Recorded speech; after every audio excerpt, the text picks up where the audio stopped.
Sikiliza, Singida kuna huyo mshikaji ni mwizi, alishawahi kupitaga na mtaa mzima, yani aliiba nyumba hii umekucha. Nyumba hii Singida anasema kabisa eti akaiba nyumba hii, akaiba. Mtu anaiba na Singida kuna wezi sasa.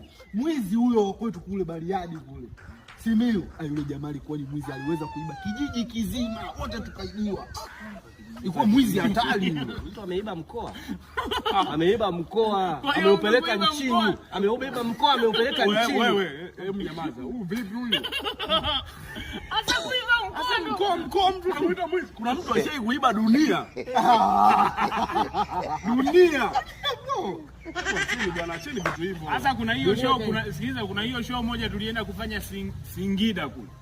Tulikuwa wachekeshaji kama 6 hivi. Alafu huku wasikilizaji walikuwa kama 16 hivi. Yaani tulijaza umejaa hivi. Sasa wewe nayo show.